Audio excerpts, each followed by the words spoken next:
Hello, everybody. Happy April 13th, 2020. My name is Christopher Saunders, and this is the Connecticut Sports Talent Show, where we talk all things talents in Connecticut. And today we have the head coach of the girls basketball program in Simsbury, Coach Sam Zullo. Coach Zullo, thanks so much for being able to come on today. Oh, thanks for having me. Looking forward to it. Now, Coach Zullo, I know last season was not maybe one of the best as far as the program is concerned, wins and losses, going at 11-11. And you did lose in the first round in the Class L playoff to Bunnell, 35-33.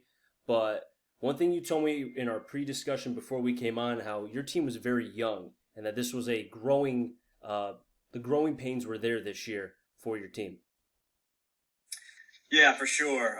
We were young. We're going to have a lot of pieces back. I mean, we had a lineup that was on the court for over half the game a lot of times this year, all 5 players back. And then we had a JV team that went about, I think, 16-3 or something like that, or 15-4. So we're looking forward to that. We also had a really hard schedule. The CCC, the way that it works up here is you get 6 crossover games because it's a 32-team conference. It's so big. We cross over against the rest of the league. And over the past 2 seasons, we had the second most wins in the whole conference, actually. So because of that, those 6 games for us were against 6 of the best teams in the conference. So it's Wethersfield, Berlin, E.L. Smith, a handful of really strong teams.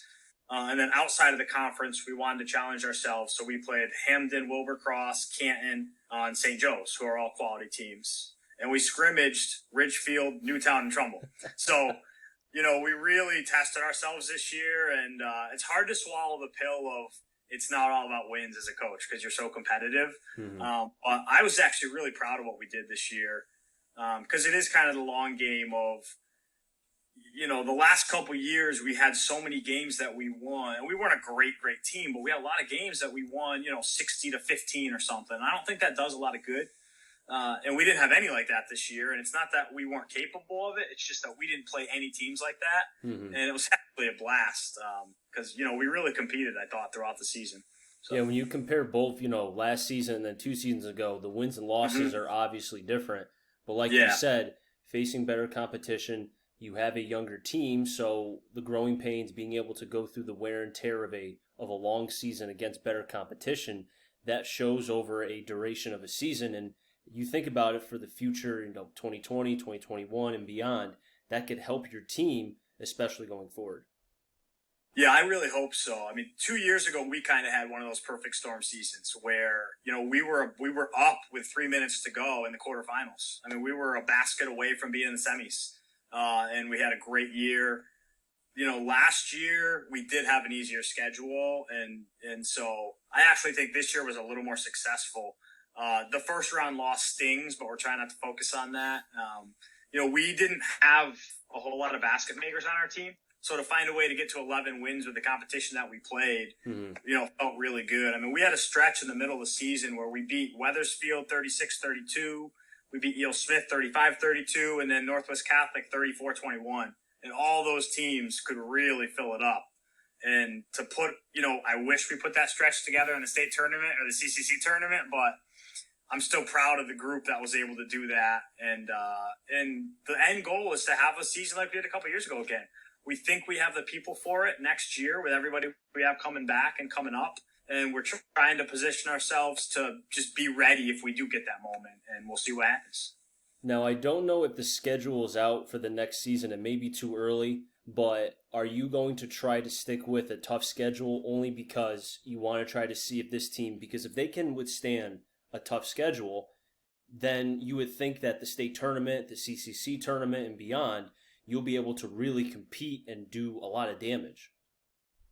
Yeah, so we did make our schedule for next year, Okay. and our CCC schedule is just as tough. I mean, it's a 2-year cycle that they go on, so we have all those teams again. Our scrimmages, we're going to stick with the same crew as long as they'll have us. I hope we've been doing it for a couple of years, so hopefully Trumbull, Newtown, and Ridgefield. I saw you had Rob on here, I think, yesterday. Ago. Great guy, by the way. Guys and good coaches, so Yep. I can learn from them as well. And then our non-league games, we're going to do stuff a little bit differently. We're actually going to host a couple tournaments next year, so we have a really good team from Mass coming down. I don't know if it's going to be as tough, but it's just hard to tell who's coming back. But yeah, we don't want any gimmies. It's just, I had so much fun this year battling every night. I mean, it was a blast, man. Like, it felt more rewarding going 11-11 than going 15-5, but having 4 that were handed to us. And I think I want to continue that going forward for sure. I've always believed the games that are close when you face better competition, even in a loss, those games are more fun because, like you just said, the competitiveness, the back and forth, the chess match, it's really there. But when you're in a one-sided game, you know, you're taking out your starters before sometimes even the end of the second quarter. And then you're having the JVs play the rest. And then really, like, are the varsity players really learning anything at that point? Not really. Yeah, exactly, man. We're so prep-based right now. I mean, listen, don't get me wrong. I'd love to have a 30-point scorer some year. We had one a few years ago, my second season, and this was my 7th this past year. And if she got the ball on a spot on the court, we were good. I haven't had that since.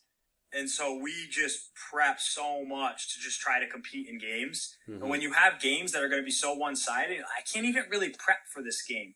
I'll try, but you don't want to lie to the kids either, right? You got to keep that. Like, you need them to know that you're not lying to them and you're not just pumping up every opponent unrealistically. And this year, we actually, every game was like, hey, we could lose any one of these games. We could go 2-18 this year, you know, if we don't show up. And, you know, that literally could have happened. So I definitely enjoy it more and hope it pays dividends.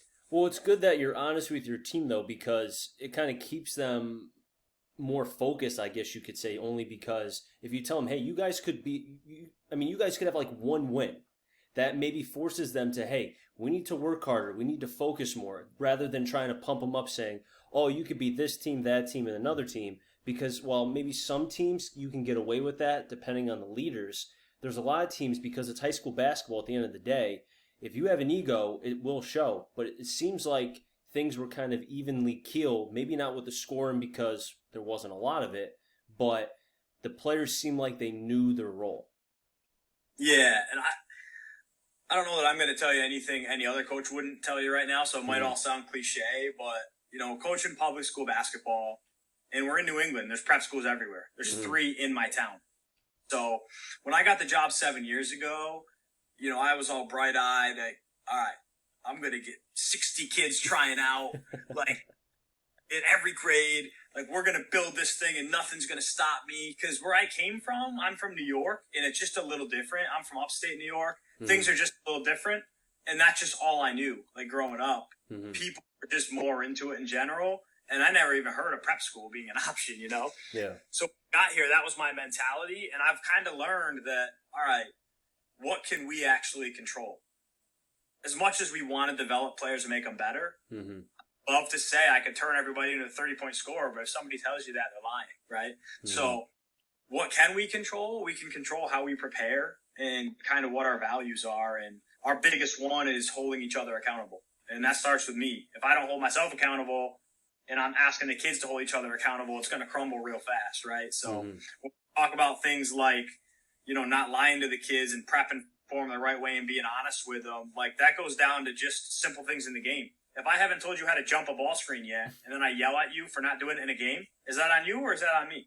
Right? Yeah. So something I try to hold myself accountable to, and then we ask the girls to do the same. So have you had to, because I broadcast, you know, football, baseball from high school to college, and I've talked to a lot of coaches who came from the West Coast to the East Coast, and they've told me about the difference of coaching, you know, even guys who are older school, they can't be hard on the kids as much because old school, new school, you know, so on and so forth. Yeah. But for you, you're coming from New York and now you're in Connecticut. Do you feel like maybe you had to change your coaching style a little bit just because of where you're coming from? That's a great question. There's 2 things to it that I've found out over the years. I'm acting like I've been doing this forever, but it's my 11th year now coaching high school, so it feels like it. But the first thing is, in New York, when you're in middle school, you can play up into high school. So you build that connection into the program earlier. And there's so many freshmen that could be ready to play varsity, especially on the girls' side where they mature a little earlier, but they're not because you don't get them yet. and they don't, they go from 1 or 2 practices a week and travel playing against other eighth graders to go in 6 days a week, right? I mean, I had 2 freshmen this year that probably would have been starting for me if they were on my JV team last year. So in terms of program building, you have to think about that a little bit. If you're in a place where you need to get your younger kids ready to play, like, how are you going to do that? I know how I would do it in New York. As a 7th grader, you got my freshman team. As an 8th grader, you got my JV team. As a 9th grader, you're probably getting real varsity minutes, right? So now it's, how can I do that when they're in middle school and still follow all the rules? So we started an AAU program in town so that we could take those kids and put them together and mix the grades together and, try to get them the pieces that would help them as they step into high school. And then in terms of coaching the kids differently, I just don't. And I've lost people because of it. I'll be honest with you. Really? 100%. I have 5 kids this year that live in my town that are at prep schools that were all good players. Now, did they leave? And you seem like a nice guy, so it couldn't have been because you were a mean person. Yeah, I won't get into why they left or not and who they are and this or that. Oh, no, that's fine. They could, they could all tell you they went for academics. They can all tell you whatever they want to tell you, right? And I'm sure that's true in a lot of cases. But there's so much going on these days with social media and this and that. And this is the reason. This is the problem. As with every coach, I ran into a few issues my first few years that I'm like, this is what coaching is. This is what people have to deal with. Like, it doesn't even make sense, right? You're in the AD's office getting blamed for something that you didn't even know was a possibility you could get blamed for. You got parents walking around in the stands across the way from you. And I had enough one year, and I finally went across the court after a game, and I addressed the parent, and I said, we're not going to do this. If you're going to do this, you can go to another school. I'll call prep schools for you. But go somewhere else because we don't want this. We just don't want it anymore. It's the last 3 seasons have been the most fun I've had coaching in terms of culture. I mean, the parents, the kids, everybody. And I'm not looking back from that, man. Like, so now I don't treat people differently. But you know what? I might lose people because of where we are and because of the opportunities around here. But man, you spend a lot more time with the kids than just the games, right? Like, a lot more time. The bus rides, the practices, the talks before and after practices, the stuff they have going on in their life, right? So when you let that other stuff creep in, I've seen a lot of good coaches stop coaching because of it, and I don't want that to happen to me. So no, you're young. You got a lot of fire in you. I could tell that you probably have a good, 50, 60 years. I mean, your father, a great coach in New York, he's still going, I think, right? Isn't he assistant for you still? Yeah, he still helps me out, and he's still coaching up in New York. He's helping out the school that he lives around up there. So he's still cranking away, man. So it seems like you may be right in line where, who's going to coach longer, him or you? That's the question. Yeah, I hope so. We'll see. I hope so. But well, Coach, I appreciate the time being able to, I know everyone's quarantined and going crazy because of the virus and everything, but being able to talk basketball and just to kind of escape from that, I felt like was something that everybody could enjoy. So. Oh, I needed it, man. Thanks. You got my engines going a little bit again here. I'm telling you, I could do this all day, but I don't want to keep you away from your daughter who you just had. Congratulations. Thank you. No problem. But hopefully, if you enjoy this, we can do it again sometime, maybe even before the season and even during the season as well. Oh, I love that, man. That would be great. All right. Thanks, Coach. I appreciate it. Enjoy the rest of your day, man. All right, you as well. Take care. All right, everybody. That was Coach Zullo, and it was a great interview, as always, being able to talk to the talents in Connecticut. Now, catch us back here on the Connecticut Sports Talent Show tomorrow, where we're going to have the former quarterback of Woodland, and now he'll be a freshman at Anna Maria this coming fall. But until then, enjoy the rest of your day, everybody.